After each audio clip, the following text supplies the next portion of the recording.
Alex O'Connor is a toy. And in fact, all of the new atheists that we have known and loved are toys. They're childish in their intellectual understandings. Now, if you've ever seen a child, maybe you have a nephew or a niece who's 2 or 3 years old, you've seen how they play. And if you watch them, you can see they are looking around and then they see a toy. Maybe it's a toy truck or a toy doll or a toy fire engine of some sort, and they pick it up and they look at it. They may shake it. They may pretend to have some story about it. And there's an interest there, yeah? There's an exploration there. After a while, of course, though, the child then puts that toy down and goes on to another toy. And they play, and if you watch a child for a while, you see that they're in this little world with these collections of toys, and they're having their little world, yes?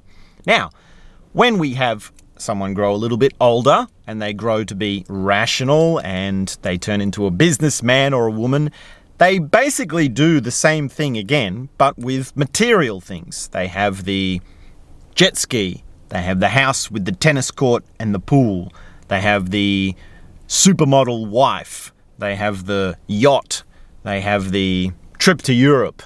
And it's the same sort of thing, which is that they have this object. Oh, I also forgot the sports car. Don't forget the sports car.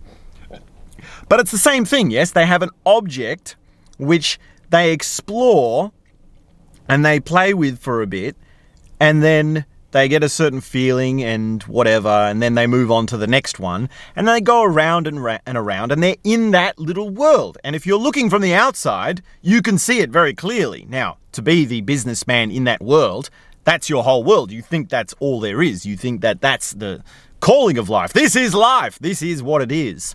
And of course, from the outside, you know that that's just a paradigm. Now, we have the same thing with intellectual spheres. When you have a philosopher who goes into nihilism, who goes into archetypal psychology, who goes into even developmental psychology, although that we could put in a different sphere because there's a chance that you can be growing out of that, growing through that. But to just put it with philosophy, it is the same thing. You have an idea that you go into, you talk about it, you discuss it, you might have a debate over it, you explain it, you create some rhetoric around it. Yes, there's some word collection around it, and then you move on to another. Now, for anyone who is outside of this, they look at the philosopher and see that these intellectual toys are just part of the little world that they are in. Just in the same way that the businessman is playing with their sports car, their jet ski, their trophy wife, and their trip to Europe and their house with the pool, in the exact same way that a child is playing with a toy car, a doll, a fire truck, a digger, and so on. And yet, you can see that there's another thing to this, right? You might say, well, what's the qualitative difference? What if I'm into the occult? What if I'm beyond philosophy and I'm into the psychedelic realm, yes?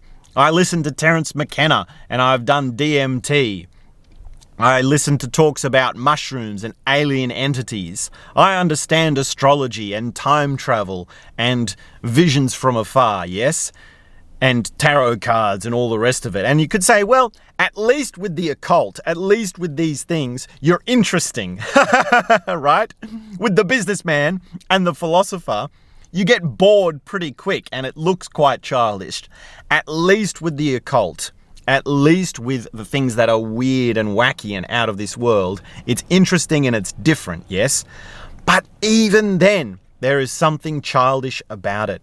Even then, there's something that you have to grow out of.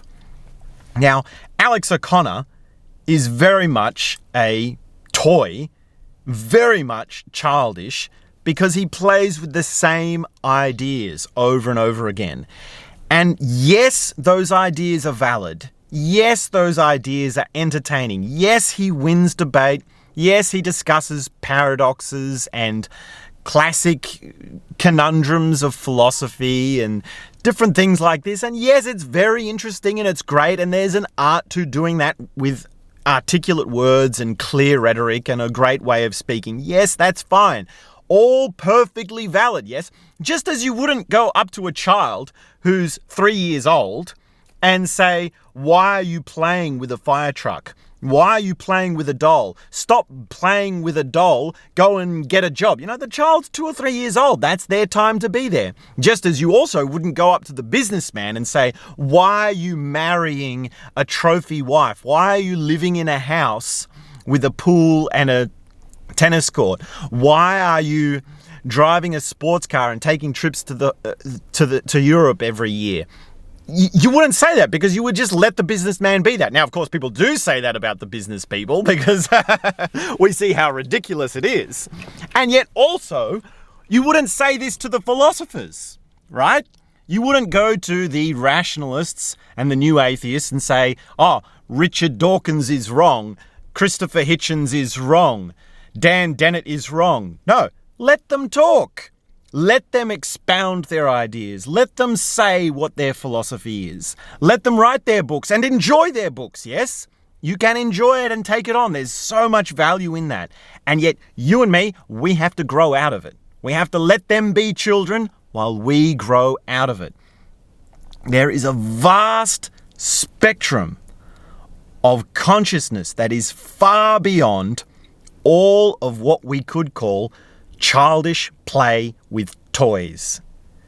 Alex O'Connor is a child playing with toys. Any rationalist, any philosopher is no better than a businessman, and a businessman is no better than a child. Well, to be fair, we could say that they're a little bit better. Yeah, they're a little bit grown up. Yeah. The atheist is a little bit more grown up than the religious fundamentalist, but not by much. In terms of the grand spectrum of human consciousness, yeah? An atheist is like just a few levels, maybe 2 or 3 levels above the religious fundamentalist. And yet, there's a huge spectrum of human consciousness to discover. There's something far more vast, yes? Existential realization, going beyond playing with toys, is so vast. And it's really the world where you live in mystery. This paradigm, this thing that I want you to be in touch of being above playing with toys, is the mystery. And the thing about the mystery is that you can't put tangible words to it. You have to find a way that is always new to talk about it. You have to find something that is ever fresh about it. It is the aliveness that is always being born again. It is always something different to what has been before. It is forever new. To live in the mystery, you can't assert an argument. You can't assert a truth. You can't assert something to be real or not real. You can't assert something in a debate format or in an explanation format, yes? Mystery cannot be explained. Mystery cannot be defined. Mystery cannot be put into a web of understandings or structures of beliefs or rhetoric or any sort of philosophy or anything like that, yes? And there's a vastness to it. When you really grow out of it, when you stop playing with toys, you sense the mystery. There's a vastness to the mystery. And in fact, one of the things that you contend with is, how are you going to deal with so much vastness? How are you going to live with such a gargantuan of bigness? Yes, that is something that is very different to how are you going to disprove Christianity? How are you going to win a cute little debate on the internet? How are you going to explain some cute philosophy that will get you 10 million views on some YouTube channel? Yes, that's very different. So this is my rant about toys. And Alex O'Connor, to me, looks like an absolute toy, right? It's childish what these people are talking about. It's absolutely childish. And it's time for you to grow up. Please subscribe to my channel because we are going to the farthest reaches of the universe. I'm trying to grow my audience. I need you to engage, to leave a comment, to help me out with expanding this channel. I really need your help with that. So before we go any further, please do subscribe to the channel, leave a comment, click the like button, I need your help with engagement to help me find my audience, to help me find new people, to expand this information and to get my message out there. I really need your help with that. In the meantime, you can also check out my audiobook, and I also have online courses, so I'll be back very soon with more.